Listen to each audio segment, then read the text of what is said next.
Hi guys, welcome to another video. I'm getting ready for a new perfume meetup on Sunday.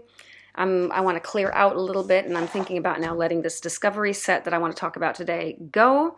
And it is the house of Les Bains Guerbois. I think that's how you pronounce it.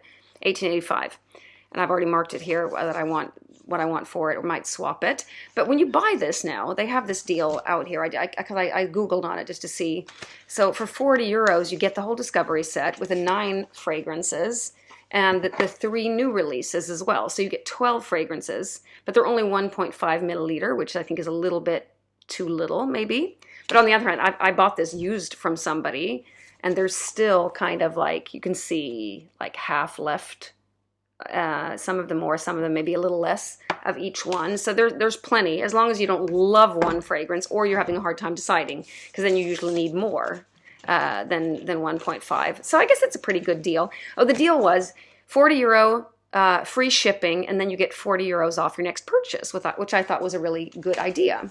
So if you think any of these sound interesting, it might be worth, getting the discovery set.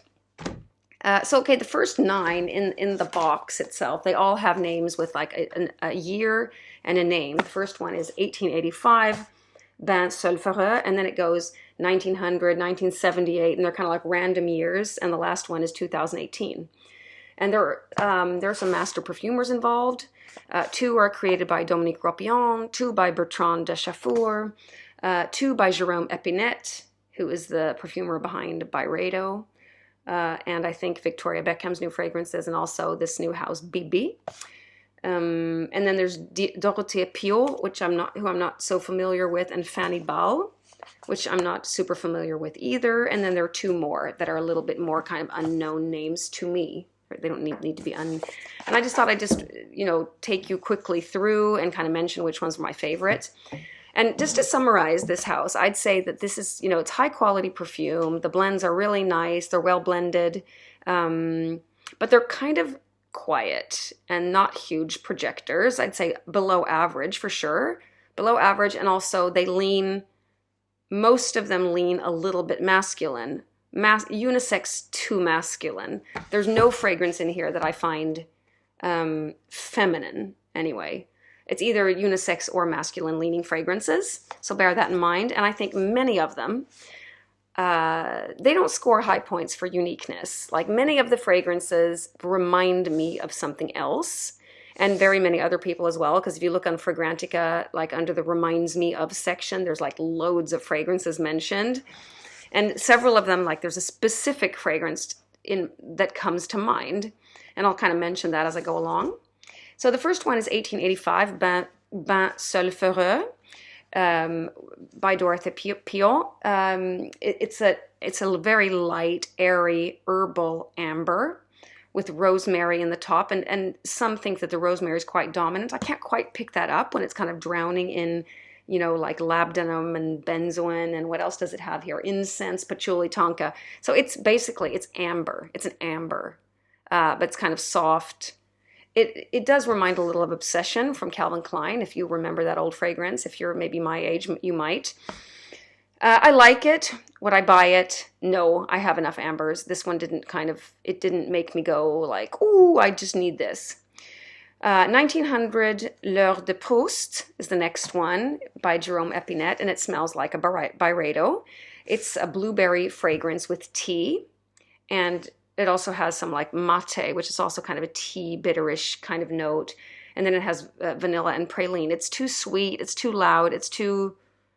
I don't like it. But I have heard other reviewers that think this is really nice. So it might be your cup of tea. It very much smells like One Umbrella for Two by Florakiu. It's just not good. It smells like blueberry tea, or maybe like blackcurrant tea. I don't like, this is not, it doesn't smell horrible maybe, but I just don't like this vibe at all. It smells like a Byredo for sure. And if you're into Byredo, you might like this fragrance. It's called 1900 L'Heure de Proust. And then there's 1978 Les Bains Douches by Bertrand de Chaffour, which I think, no, it is definitely my favorite in this collection, although it's a boozy whiskey tobacco fragrance. But because it just has like a hint of whiskey. and a hint of tobacco, and it has all these really nice like notes of myrrh and heliotrope, and it's powdery. It has some florals. It has a nice citrusy opening with yuzu and bitter orange. It's really, really nice. And this I wore yesterday during the day, and I really enjoyed it. It did puff a little bit, but it's like, it's pretty quiet. But if someone asked me, it told me that I could have a bottle of my choice from this house, this would definitely be my choice. 1978, Les Bains Douches. It's my favorite one. And then there's 1979 New Wave by Dominique Ropion, and I think maybe this is the most unique one, but it doesn't score very high points on performance. It's really, really low sillage and low longevity, or poor longevity. It's a cold, irisy mint fragrance with aldehydes, and it's, I mean, I like it. I like it a lot. Someone wrote spearmint gum with lipstick. Yes, that does kind of describe it pretty well. But it's kind of earthy. It's cold. It's nice. It's nice. It's a really nice fragrance. I do recommend trying it, but it's very low key. It's way too low key from me wanting to buy a bottle anyway. The next one is 1986 Eclectique, not electric, like I heard some reviewers say. Eclectique. This is by Bertrand Deschaffour, and it reminds me, it automatically takes me to Trayee from Neela Vermeire Creations. It's foodie, it's spicy, it's like dried fruit. It has apple in the top. I can't do this kind of fragrance. It's just it's not my style. It has some honey, but it's really kind of low key. It's really nicely made. If you like this type of foodie fragrance with spices, it has cloves, and it's just not my thing. It's not my thing, but it is nicely made.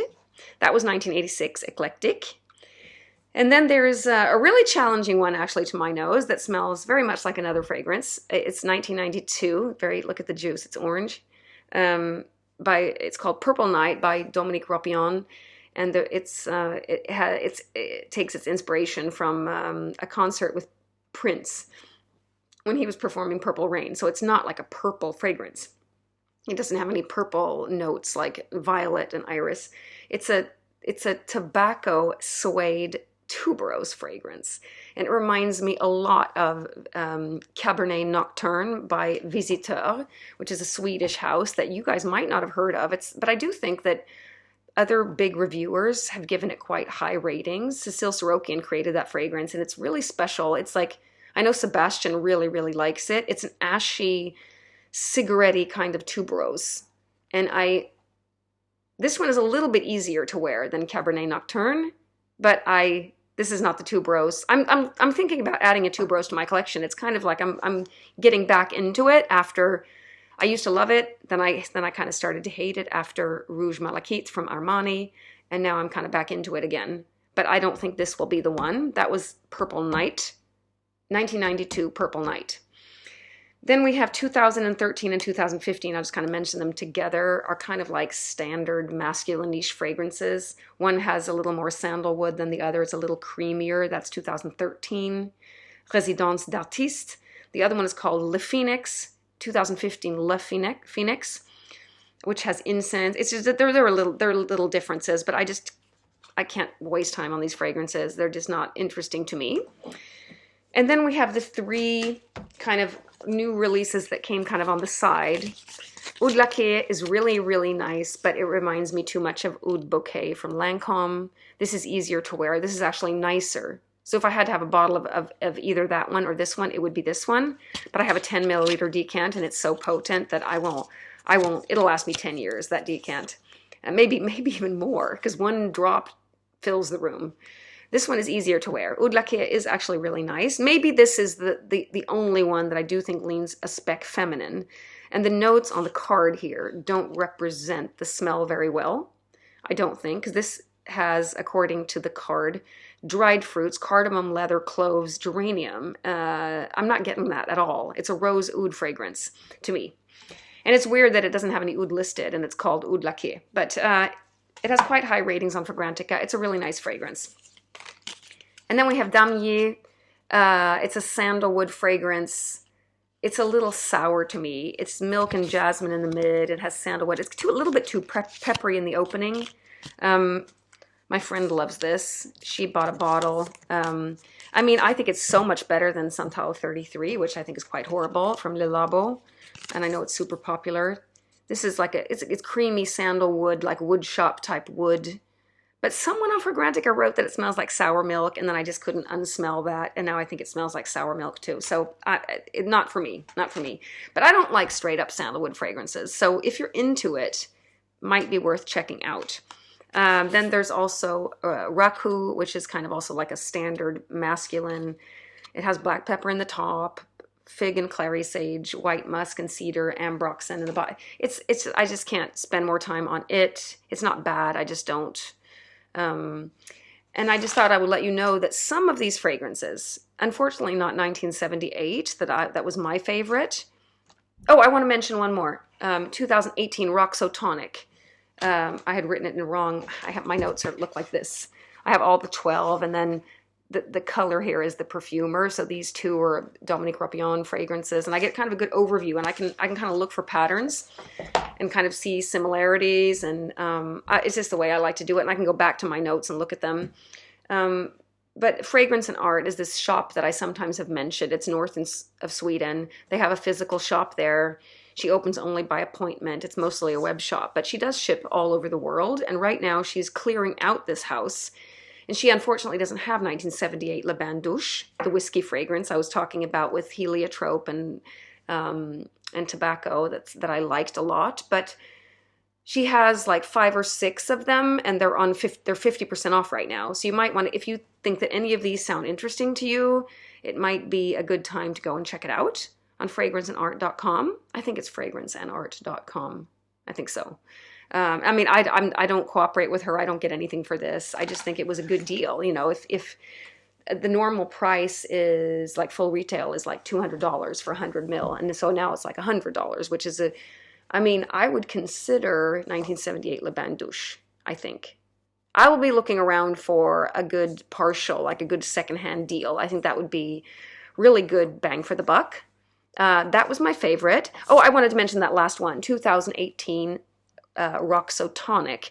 It's a really nice citrusy tea fragrance with neroli and vetiver. And I'm not familiar with Roja's vetiver, but many find it similar. So if you're into Roja but think maybe it's a little bit too expensive to add to your collection, then maybe 2018 Roxo Tonic would be a good choice. I think it's really, really nice. But like fresh tea fragrances are not like usually what I invest in.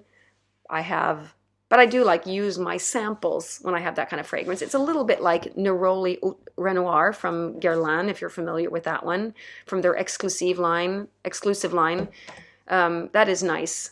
That would probably be my second choice. So 1978 Les Bains Douches, my favorite. My second favorite, 2018 Roxo Tonic.